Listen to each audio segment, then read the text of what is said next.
پنجمین جشنواره وب ایران رو خدمتتون تقدیم میکنم. در ابتدای مراسم دعوت میکنم از جناب آقای سید جهانگیر آقازاده دبیر پنجمین جشنواره وب ایران برای سخنرانی. تشکر می‌کنم.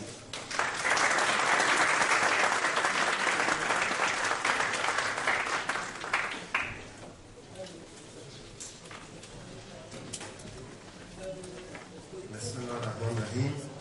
سلام عرض میکنم خدمت همه عزیزان و مهمانان گرامی.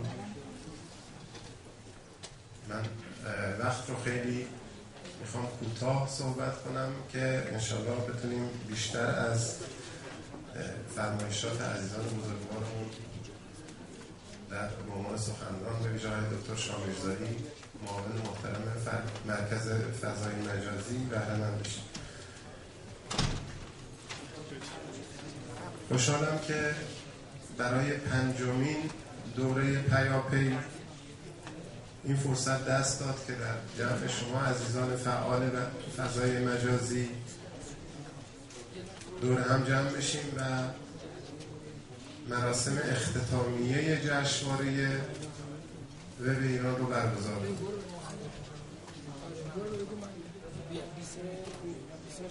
طی سوالاتی یکی از خبرنگاران عزیزمون قبل از برنامه اشاره‌ای کرد که این جشنواره جوان، من عرض کردم بهشون که 5 سال توی فضای مجازی یه عمره، به هیچ وجه جوان محسوب نمیشه.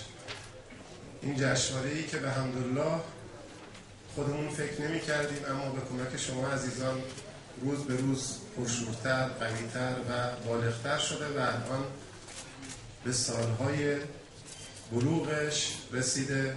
خوشحالم که باز هم میتونیم این جشنواره رو برگزار کنیم. جشنواره‌ای که عملاً نطفه‌اش توسط خود فعالان فضای مجازی به اصطلاح بسته شد و تا الان هم به همین شکل ادامه داده و تونسته به عنوان یک جشنواره مستقل و متفاوت در عرصه فضای مجازی کارش رو پیش ببره.